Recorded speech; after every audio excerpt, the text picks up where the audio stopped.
Hi, everybody. I am Brandon Lee, and welcome to the Digital Influence Show. I hope you are enjoy joining us. We should be live on Twitter and YouTube and LinkedIn and even Facebook. So, welcome everybody.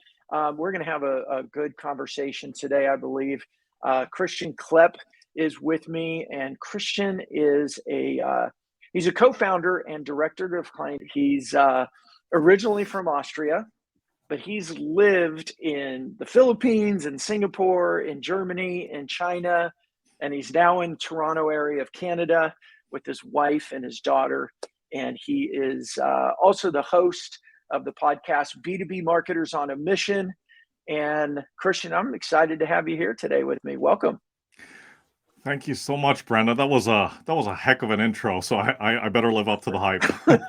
Well, I mean, you can just start. I'm sure whenever you intro and go, he's from Austria, he's lived here, lived there. You speak Yeah. Russian. Tell everybody just kind of a little bit about your background and how many languages you speak and all that fun stuff. Sure. Oh, for the record, I don't speak Russian beyond like hello and cheers and thank you. I'm But sorry, I thought you. no, What that's else okay. do you speak? Well, I grew up in a multicultural and multilingual household, right? So as you've Uh-huh. rightly alluded to, so my late father was from Austria. My mom's Filipino. So we grew up speaking German, English, and the Philippine language at home, right? Okay. Um, I've had the good fortune of living, as you said, in many countries across the world. So I was born in Austria and spent some time in Australia as well, not to confuse the two countries. But you have no idea how many times I've gotten confused for being Australian, right? Hey, Christian, Yeah, we used to live in Idaho yeah, and the state of Idaho, hmm and people would say, "Oh, Iowa, yeah," and yeah, these are Americans. So I get it. yeah. It's easy to confuse. Yeah, so and from there, spent some time in the Philippines, Singapore, in Germany as well, and prior to moving to Toronto, Canada, I spent 13 years out in Shanghai, China. Right, so And how's your yeah, Chinese then? um, it's um, it's I can carry on a conversation and I can talk about marketing and I can brief a designer on how to make changes to the design. Um, I That's cannot good. quote Song Dynasty poetry. If that's what you mean. Yeah, that's fair. That's very Yeah, fair. Well, let's I welcome to the show, and thanks thank for you. taking time to chat with me and to chat with our audience. What I was really excited about this is um, I like your journey of what you got to. I mean, you took, as you know, the show's called the Digital Influence Show, Yes, and you've taken that concept of using digital channels to grow your influence really seriously, and you've done a great job with it. So, thank you. what share with everybody what does digital influence mean to you? Yeah. Well, first of all, thanks for the opportunity, and I'm really happy to be here. Let's start with that. Absolutely. Yeah. No, terrific question, and I've been thinking about this a lot since our last discussion, and you know what that means to me. And let me start by stating the obvious. Okay, so we've in the past couple of years, and I'm not just talking about the last 2 years. It's been a trend that's up and coming, or a long time coming, I should say. We have been rapidly migrating to online platforms. There's a rapid advancement of digitization across the board, right? Right. Things that we would never even think about doing online 5 years ago, where we're doing it all now, like with our phones and our tablets and our monitors and what have you. But the point I'm trying to make here is that we are so inundated with all this digital noise. There is so much, like I remember one guest saying that there's so much digital pollution out there, right? Every time you turn on your phone, you turn on your monitors, there's just information overload, right? Hmm. So I guess it begs the question, well, this is this is something that's going to continue to happen. It's going to continuously evolve. So how do you stand out amidst that sea of noise, right? Mm. And my answer to that question is by using digital influence in a positive constructive and meaningful way. And let me just explain what that means, because that kind of like on the surface level sounds like a bit of fluff, right? But what that Yeah. what that means is basically people like myself, people like you, because I know you do this as well. It's using that digital presence in a way that is constructive and meaningful in your area of expertise, in your online community, in your peers within that niche. So having those engaging conversations, addressing questions, objections, and challenges, of which there are many. Yeah. And it's not, I really hesitate to use the term add value, because that's just one of these other overused terms. What I'd like to replace that phrase with is create something that is helpful, that is relevant, and that people are going to find interesting. So for me, that's what digital influence is about. That's a great answer, and I appreciate that. It's kind of frustrating when terms like add value become Yeah. so trite Yeah. that they really lose their meaning. And I like how you said that, be helpful, right? And that's, as you said, that's what I want the Digital Influence Show to be. It's like, hey, come listen to other people's experiences Yes. as you're trying to plan your own. So thank you for doing that. Well, in talking about and you being a guest and sharing your experience, and this was one of the reasons why I had asked you to come on the show. I do talk a lot in digital influence with sales leaders, with sales professionals, and you kind of ride a line between being you're revenue focused, you're a co-founder in a business, but you're also focused on your client engagement, your client successes, and you started a podcast. So it's called the B2B Marketers on a Mission podcast. Yeah. Why did you start a podcast? Terrific question. I started the podcast based on my own personal/professional experience in my things that have happened in my professional career, and also based on the experience of my peers and clients, right? And so, what was that experience? So we're talking about B2B marketing here, and for the most part, at least in my professional experience, in many B2B organizations, and this frustrates me like you will not believe, marketing is still treated as an afterthought for the most part.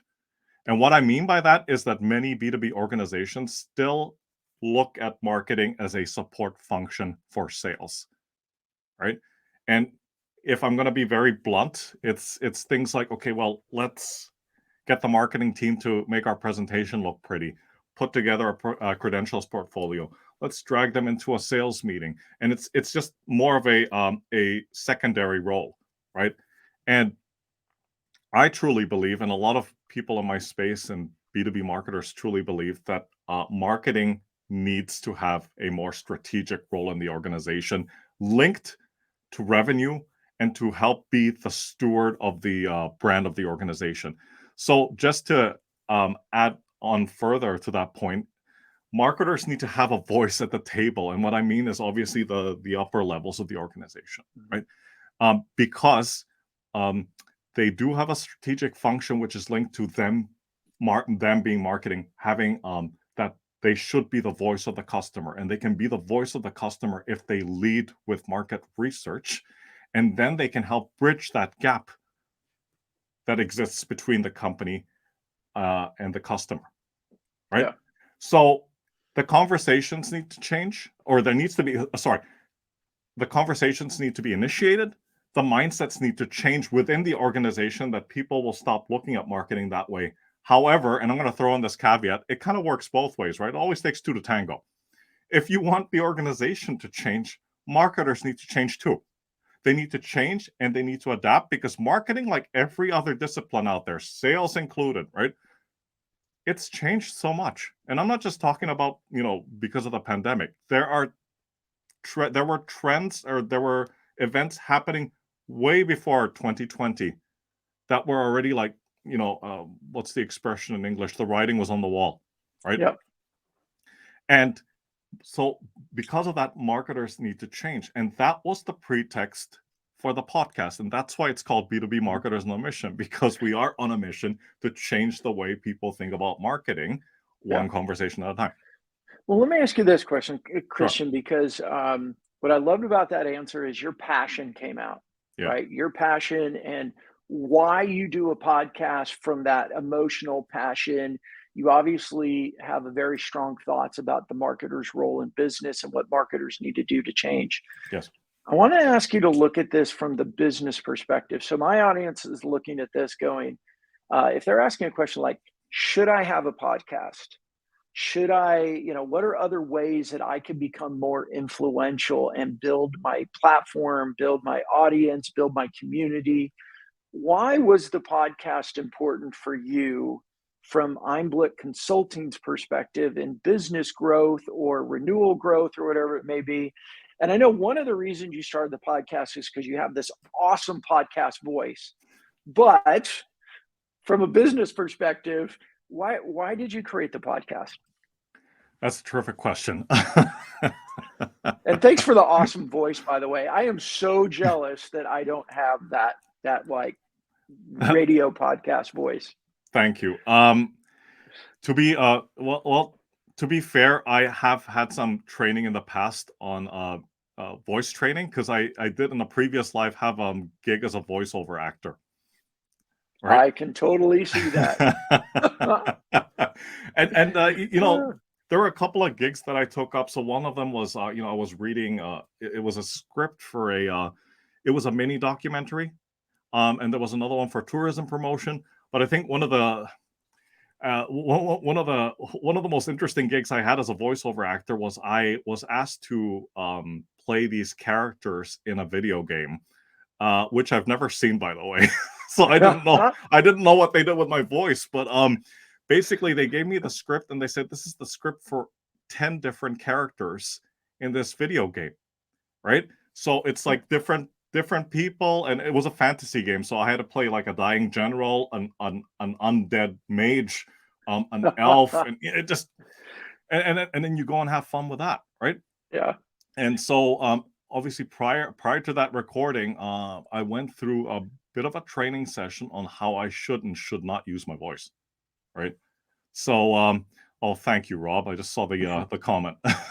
Like, but to go, Rob's got a question for you too. Yeah, I know, Rob. I'm sorry, I do not know what the game is. I need to go and find out because I'm pretty sure it's already out there in the market. Someday you're going to be somewhere and you're going to hear your own voice and be like, what in the world happened? Yeah. Or my wife is going to hear it and go like, is that you? Right. Yeah. But to go back to your question and the world of Kleppcraft, that's exactly what it is. Yeah. Awesome. Thanks, you, Rob. I did think about and I think we spoke about this before. I did think about other mediums, right? Like look, long story short, I launched my business just before we went into full lockdown back in 2020. Or I love to use that analogy. I took a rowing boat and started rowing against a tidal wave, right? We didn't see it coming. But the one thing that I noticed, like when we launched our website and it was all out there in the open and whatnot, but I realized like, okay, I've got to try to build my brand. I've got to build my community and my network from scratch because, mind you, I had only been in Toronto for a couple of years prior to that, so I didn't know a lot of people. I did go to some in-person networking events, and I know that there's two camps, and I probably belong to the camp where I'm okay with not going to one, or I'll be selective, right? And I needed to find a way to build up my network and do that at a quicker pace. But also, again, going back to what I said in the beginning, and just to prove that it's not fluff, I needed to help create those meaningful connections because I didn't want to be the guy, and we all know them, that let's just use the in-person event as an example. I didn't want to be the guy that goes to an event and gets 100 name cards and none of them will mean anything at the end of it, right? Right. I wanted to spend more time building quality connections within my niche with marketing professionals, right? So I had to find a way of how I can do that without sounding like I'm being intrusive or I'm, to use that term, pitch slapping anyone. Because Love that term. Lord knows we need less of that and more meaningful conversations like the one you and I are having right now. But Right. so I was trying to think, okay, so what's the best medium in order to achieve that goal? And podcast was not the first thing that came to mind. I think I told you this, right?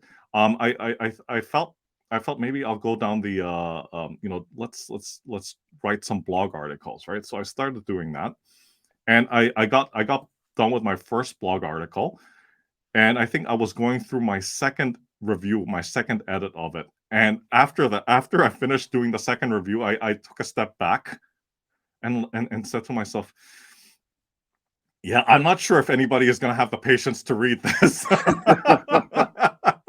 So I am my own worst critic, and I think that's just the Virgo in me coming out. So I felt, okay, don't beat yourself up over it. Let's find out another way. So I started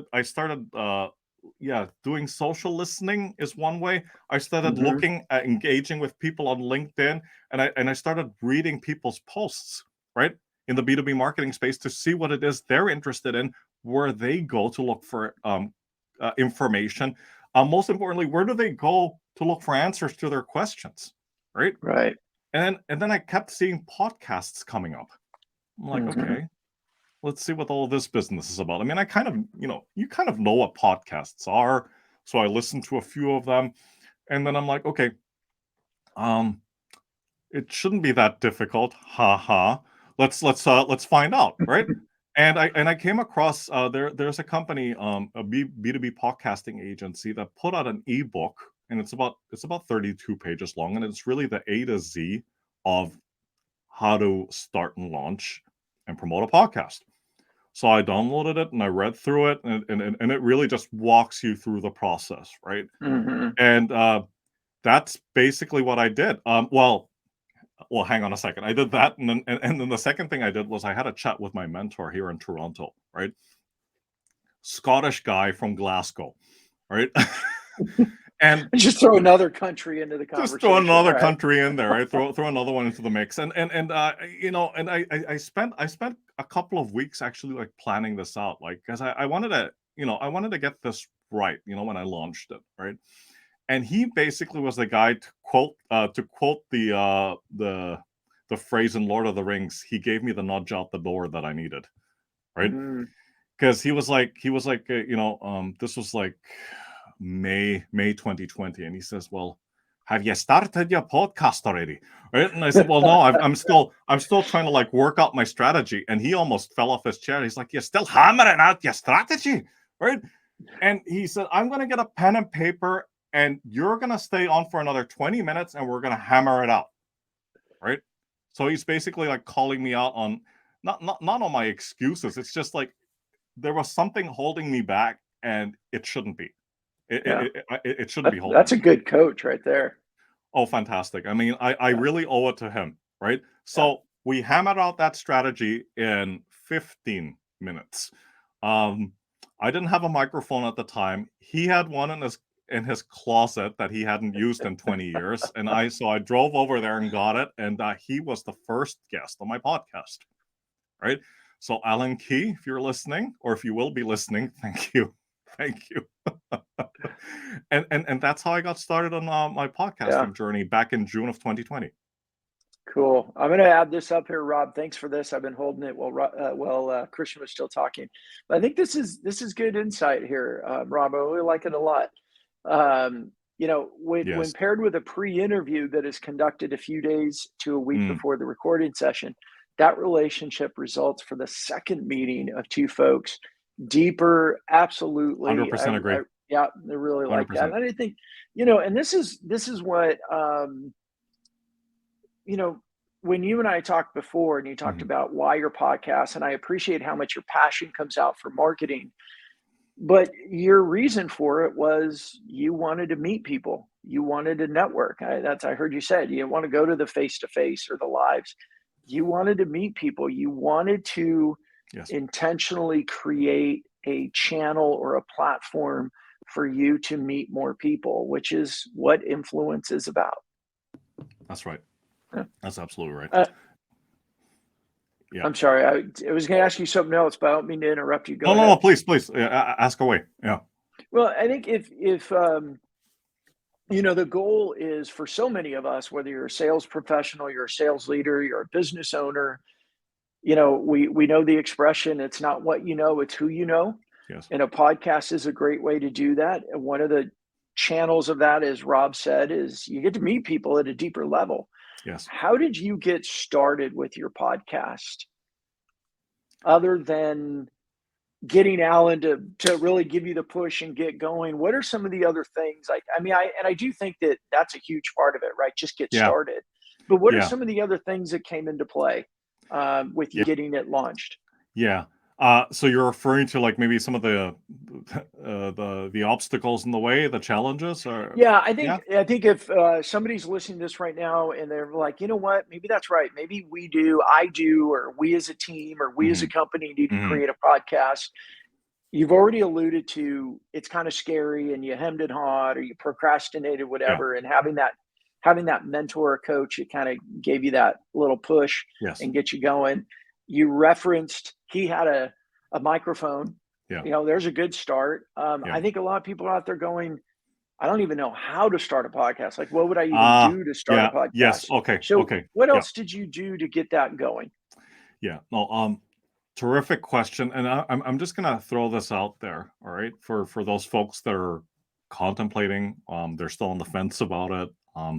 They feel very strongly that they should launch a podcast, but I don't know. Um, let me start out. Okay, let me answer the question this way. Let me start out by what you should not do. All right, and then we'll go and then we'll go to what you should do. All right. Not that you've ever experienced any of these horrible, painful things, right? You're just No, imagining what would happen. no. I'm just completely making all this up, right? Mm, Don't do it because you want to become famous. All right. Don't do right. it because it's going to be some vanity exercise for you. And number two, which I think is just as important, do not do it because you want to herd people into some kind of sales funnel immediately, or like, or let's push you into a demo call, because I've been on one of those too. Right. Mhm. Um, don't don't do that. Or I mean, if it ultimately leads to a transaction, fine, but don't make that the pretext of why you're launching the podcast, right? And Right. I think do it because you genuinely want to make a difference and provide a platform for people in your field to have engaging, insightful, and thought-provoking conversations, and to establish those connections and those relationships that we were talking about. The Mhm. other thing, which is a little bit of my one of my pet peeves, but if you're interviewing someone and you publish the interview, the very least you can do is let the guest know. All right, send them an email, send them a link, tag them on social media, because I've been on an interview before where they just released it and they never told me. Right. And I'm like, there is a, like in any other field, there's a form of etiquette, there's some kind of decorum, and I Mhm. think that's important. But now I'm gonna not now that was a scenic route to actually answer your real question. You're allowed to take all the scenic routes you want. You're the All right. guest. So if you're wanting to start a podcast, I think relationships first, sales a distant second. You got it, Rob. Thank you. Mhm. Thanks for chiming in. Um, the first thing, I think the most important question you need to answer, or you better have the answer to this question, is what are you doing it for? Right. What's the reason? What's the purpose behind it? Right? Or is it just because somebody told you it was a good idea and then let's go and do it? Right? That's the first thing. So what are you hoping to achieve with this podcast? What is the reason for being? Right? So for example, the digital influencer show, right, is talk about how to leverage your digital influence in a positive and meaningful way. So if you're launching, and the second one is like, who is your ideal listener? Like, who do you want to appeal to? Because let's face it, right? Like, it's not everybody is going to listen to your show, and the sooner you agree, so not agree, the sooner you come to terms with that, the better off you'll be. So understand who it is Mhm. you're trying to reach and what you hope they will learn, or when they listen to your show, what do you hope they walk away with, right? I think those are two Mhm. very important questions you need to answer. The third thing I would say, and this is just because, again, the Virgo on me, I tend to plan, right? So I think it's important to have a plan. It's important to have a strategy for your show. And a lot of I've spoken to some people that don't agree with that, and they say, oh, that's all like fluff and whatnot. But I feel it's just like in any business, right? Like most people that I know, entrepreneurs, they don't start a business without a plan. I mean, at the very least, have a kind of roadmap of, what you're planning to do with a podcast, right? So there's two things. There's two things you should plan. One is the roadmap for the podcast. The second one, which I do for my show, is come up with a content plan. The interviews, believe it or not, that I have on my show, they're not random, right?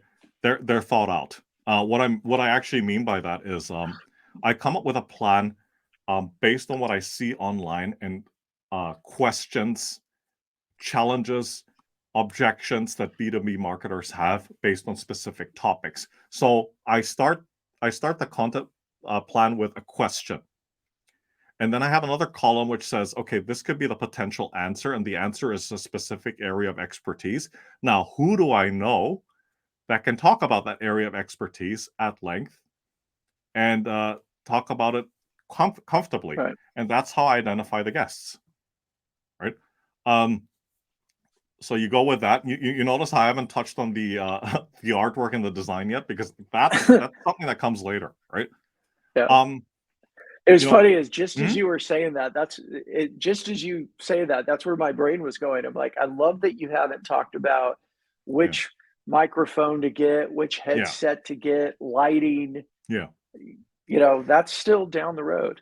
Yeah. I think that's a that's another podcast interview in itself, just about the equipment. Yeah. But That has nothing to do with Influence Show for me. no. I mean, like, look, I mean, I'm not saying that equipment is not important. It is. It's just in the I kind of like compare it to like a Hollywood movie, right? Like, you've seen some like really bad ones, and you look at them and say, like, in the absence of a solid storyline, they just mask it with CGI, right? So in the absence of having a great pretext for the podcast and a great host that is able to deliver and carry a conversation, you mask all of that with technology, right? I'm not saying that technology is not important. It is, right? But it's not the thing that you should be worrying about first, right? Right. So you go from there, and then coming up with a name for the show, and this is something I've also researched. Do not make the show about yourself. That's why I didn't call it the Christian Klepp Show, because Lord knows who would listen to that, right? Make it about your ideal listeners, hopefully also addressing something that will resonate with them. And I know that's easier said than done, right? But come up with a name for the show based on that, and try to make it catchy too, like something that people will remember, right? And then you go into your podcast artwork, and there's two schools of thought here, right? Like, there's one that says keep it simple. The other school of thought says make it stand out and pop and all of that. I tend to be of the school of thought of keeping it simple, right? Mm-hmm. If you look at the logo for my show, it's nothing out of this world, right? It's simple enough, right? The colors are light in the eye. It's memorable, right? And in terms of equipment, I mean, I think it would be helpful to invest in a microphone, like in a USB mic. I wouldn't recommend using the microphone that's built into your laptop or computer. It just doesn't sound the same, right? Yeah. What about? I'm going to move you on a little bit, because Sure. that's not the purpose of my show Yep. here. But what about things like platform you use? Like, how did you go about researching a platform? Just briefly, but then more importantly, and I think you started a lot of it with the goals and the focus and Mm, the content strategy. Um, what about getting that in front of the right people? Okay, Because if you're let's going to start. create a podcast, right? Let me just Yeah, let me frame sure. this a bit. Mhm. If anyone out there's listening, you're going to start a podcast as a way to grow your influence. A big part of that is making sure that the right people are actually listening to it. and Yes. knowing about it. How did you go about getting your podcast in front of the right people? Right. So, did you want me to start with the first question about like the software? Maybe just very Yeah, quickly, right? sorry about that. I did that on you, Yeah. didn't I? Yeah. Yes, you did. And my That, point was kind of yeah. touch on that and then move it into Sure. that. Yeah. Sure. Um, so the first one really just on the software. I'm not going to get into details about it, but I researched it online, but I also asked other podcasters like, what are you using and why, right? And also Mm-hmm. reading the reviews, right? And a little bit of it was also A/B testing, right? I mean, all of our podcast interviews now are done on Zoom. Previously, I did it on a platform called Zencaster, and that didn't really work very well for me, and we switched over, Mm-hmm. right? So there's a couple of ways that you can research that and get validation from more experienced folks out there, right? Um, so your second question was about the promotion, right? Right. Which I found was just as challenging as actually pulling off a great show, right? Yeah. Because it's one thing to like have a great conversation or like a discussion like you and I are having. It's another thing to like broadcast to the world in such a way that others will actually care, right? Right. So I learned the hard way, if I'm going to be honest with you, Brandon. I, I I started out by like doing these interviews, and I posted on LinkedIn, "Hey, I interviewed this guy. Here's the link." Um, very little response, right? Yeah. And after a while, I'm like, I'm wondering. I'm a little bit curious, like why that's happening. And then I started following this guy who also lives in Toronto, and I had the pleasure of interviewing him on this on my podcast as well. And he wrote a very entertaining but an extremely relevant and informative post. And what he basically said is like nobody cares who you interviewed or if you got interviewed or if you were in an event or if you wrote a book. What they would care more about is how it's relevant to them. Right. So it's the whole so what's in it for me. So that's Mm-hmm. how you set up whether it's a post or any kind of promotional content. That's how you set it up. It starts with that classic storytelling format about highlighting the problem and then talk about the solution, make it relevant to the reader, and then you add Right. in your little call to action at the end. So I followed that little piece of advice, and I got better traction after that. Mm-hmm. Right? Yeah. Yeah. So Hmm. a question that I just thought of, we didn't Mm-hmm. prep this, Please. so I'm gonna throw you a little curveball here. Yeah. So as people are listening to you and thinking, you know, would something like this make sense for me or for my business? And remember, my audience tends to be sales professionals who are either top of their team or want to be top of their team, Sure. sales leaders who are in this post-COVID world going, we lost a lot of ways that we were able to touch our clients and communicate. We're looking for new ways. And some of them may be business owners like you. What has this done for your business? And do you think this investment in time and energy and resources was worth it? My answer is yes, but all right. Of So here course comes the. there's a but. It's always gonna you're always gonna have a caveat. So I'm gonna you can go with so many analogies here. You can go with the analogy of like, okay, I wanna hire a fitness trainer and get a six pack, right? We all know that if you do that, you've got to put in the work, right? It's not like okay, you'll do it for 2 days and then you wake up in 48 hours and oh, I've got the six pack. You've got to put in the work, right? It's the same with okay, am I gonna go and get an MBA, right? That kind of sounds nice, but you have to put in the work as well. So to answer your question, it has generated benefits from my business, and I've had to put in the work, right? So Right. um, besides besides obviously all these amazing conversations I've had with very talented B2B marketers, it's also helped me to connect with people. Um, if I'm going to be brutally honest with you, Brandon, I I would have never had the opportunity to talk to them. Right. Hadn't it have been, if it wouldn't have been through this kind of approach where I asked them, I invite them onto the show, I ask them about their area of expertise, and I made it about them, right? And that usually tends to, people's guard tends to, be lowered when you use that approach, as opposed to like, hey, Brandon, would you like to jump on a quick 5-minute call so I can tell you all about my branding and marketing Right. services? The most likely answer to that is going to be a resounding no, go away, right? So there's that. And the second thing is, a lot of people, a lot of people that I've interviewed have, gone on to become my friends. They're part of my larger professional network now. Some of them have become my clients. Others have become strategic Right. partners. I have also started a small, like a micro community of B2B marketers, and we have monthly roundtables. So that's been going on for a year now. It's also led to more interview opportunities with other people that run podcasts. And Right. the most recent one was somebody I interviewed, and I released that episode about 2 weeks ago. So she's running her own online community of B2B marketers, and she's asked me now to co-host a webinar about rebranding with a gentleman who's on the client side, right?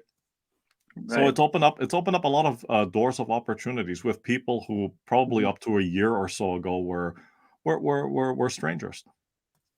Yeah. And you know what I kind of summarizing as you're talking, and we come to wrapping this up, Mm. and some of the things that Rob has added to the conversation as Yeah, well. thank you, Rob. Like, These are all amazing. yeah, thank you for that. I want to go back to this one because Sure. as you were talking, as you were answering the question, is was it worth it, and would does it good for your business? And I want to come back to this for everybody. And again, Mhm. it doesn't matter if you're a sales professional, you're a sales leader, you're a business owner, you're a leader in an organization. If you're looking to grow your influence, you're looking to meet more people, you're looking for a new channel to communicate with people. There's so many different elements of being a host of a podcast or a YouTube channel, or it doesn't even matter where, just being a host. And I like what Rob pointed out is that the pre-interview, the getting to know them, the doors that are opened when you're host, and it turns into those second meetings and those third Yes, meetings, it takes relationships to a different level. And absolutely. then what you added onto that was this network of other podcasters and community and being a guest. And now you're co-hosting a webinar, and you're able to get exposure to other people's networks. And you started the conversation saying, oh, like, you need more noise out into this sea of noise. But when you start breaking down being the host of a show, what I've heard you say and you've pointed out, there's all these opportunities to do it right Yes, and to use it for the benefit of your business. yes. And that, I love hearing you say it in the way that you walked people through that. um, Yeah, thank you for Yeah, sharing that yeah. that specifically. I'm gonna My pull this pleasure. up because Rob also said this, and I'd love for you to read that and comment on it. Yeah, absolutely. So podcasting for B2B, and thanks, Rob. I mean, you've been incredible with the engagement here. Yeah, Podcasting for B2B is a 12 to 18-month marketing plan. 100% agree. And you need to pump at least 50, if not 75 episodes in that time. Yep, yep, pretty much. Pretty much. So yeah, and I don't know if you've heard some of this, Brandon, but I kept hearing, so people ask, okay, so what's the minimum, right? The you and minimum I were talking about that in our minimum pre-call. minimum viable Yeah, quantity of episodes that you need to pump out to get out there, right? And then at yeah, first I heard 7, then I heard 20, and then and I'm gonna take Rob at his word because he is an expert in this field, right? So 50 to right, 75, I believe it. I believe it. I mean, I'm good friends with another podcaster who he just passed episode 200, right? So I yeah, mean, all right. Thank you, sir. Another thing that I'd like to add, just on the topic of being a host, and I've said this before, but like the whole piece about making it about the guest and not about you.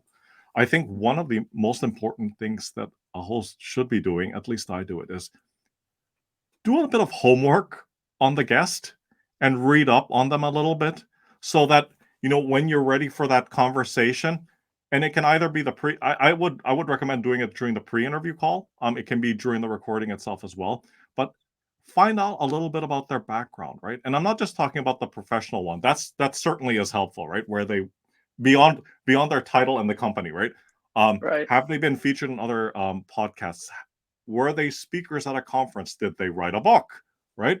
Are they somebody that people in your niche know quite well? But I go a little bit beyond that and get a little bit more personal by understanding their personal background. So what I mean by that is, and you've alluded to it in the beginning, I try to incorporate or inject a little bit of an international flavor into the show, which means I bring on guests who are from outside of North America. And if I can, it's not going to be perfect, but what I try to do is I try to welcome them to the show and say that in their language, right?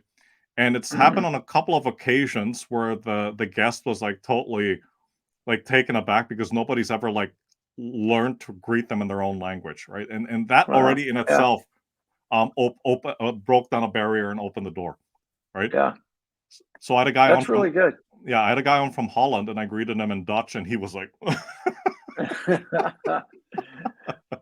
That's really good. That's really good. Now, I got to admit, you keep saying all these things, and I'm like going through and second guessing myself as a host, and, "Oh and all the no, things. Did I do this well? Did I? No, no, no, no, no. yeah, It's no, all good. I love what you're saying, and I think to summarize and let's start mhm, wrapping up here. sure, Um, what I heard you say is a podcast has helped you meet more people. yes, It's given you a digital platform to grow your influence, and that's why I wanted you to come on today and share with my audience is this is another channel yes, to grow your influence. And what I also like about it, and we didn't get a chance, we're running out of time to go deep dive into this, but as you said, make sure that you tag your guest, yeah, when you go to post. So it's not like we're live right now mhm, and it's being recorded. So we're yes, live on social platforms. It's being recorded. The team will edit it. It'll go into the podcast, and then it'll be the audio version. It's going to get put into the YouTube channel. So it's this omni-channel approach of multiple touch points from one recording. absolutely. And if I can just add on to that, and I don't Please know do. if people agree with this comparison, but I like to think of my show as a bit of a platform or a conduit, because you said something earlier that it's helped me to meet people, and that's true, but it's also helped me to connect people, right? It's helped me to connect Right. guests with each other, right? Right. Because what I hope, and in an ideal world, I'm connected and friends with everybody I interview. In reality, it's not always the case, right? But the ones I do stay in touch with, they do come back and ask questions, or they need help. And hey, Christian, do you know anybody? So they kind Yeah. of see me as this person that has this network that they can tap into, and I say, please tap away. Like, how can I help you? Yeah. Right? Yeah. Yeah, it's just another way of expanding that influence and Yes. building more relationships. And you and I have talked about this. I think Yeah. whether you're a salesperson, a sales leader, a business owner, somewhere in between, are you known, are you liked, and you trusted by the right people in your Exactly. industry? And Exactly. so, I want to end because Rob has been such an awesome engager today. Thank you, I sir. saved this one, Rob, for the end. But as Rob says, don't forget if you're a guest on a show, be sure to promote. Oh yeah. Right. Mm. So as we wrap up, it's your Amen. platform, Christian. Yeah. Tell everybody a little bit more about your company and where they can find you if somebody is interested in your services. Yeah, sure. First of all, thank you so much for having me, Brandon. I think we Of could have course. gone on for another 5 hours. You know, I we've gone over, but I was already thinking of going, "Hey, Christian, you got more time?" But Yeah, no, we'll wrap it up, and I'll bring you back another time. thank you, really appreciate it. So just very quickly about us. So I'm like consulting. So we're a consulting firm focused on B2B branding and marketing services. We're based in Toronto, Canada, but we're 100% remote. If you have any questions or you want to reach out, the best place to find me is on LinkedIn.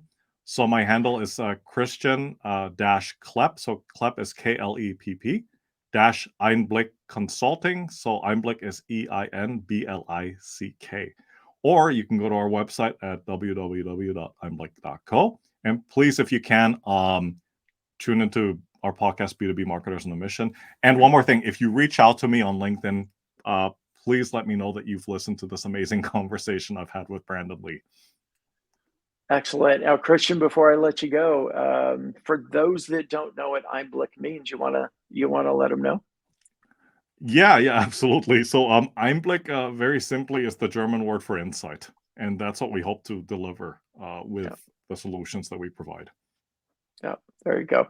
Well, Christian, thank you so much for being a great guest and sharing your experiences and your journey with contemplating a podcast, starting a podcast. I want to give a bit of a shout out there to your coach and your mentor out there, who I can't do a Scottish accent, or else I'd do it too, but gave you that kick in the booty to get you going and launch. And I think so often it's just get started. Yes. Is exactly. the biggest challenge. So exactly. Rob, thank you so much you. for joining us today and contributing and engaging in all your Thank wonderful comments. I'm really grateful for that. Yeah. So everybody, there we go. Another episode of the Digital Influence Show. Thank you so much for joining us. And if you have a topic you think you might want to be a guest and come on the show, whether you're watching on LinkedIn Live, watching on YouTube, or download the podcast, there's show notes, there's ways to comment. We'd love to reach out and connect with you as well. And so thank you so much for joining us, and have a wonderful day. Take care, everybody. Thank you. Take care.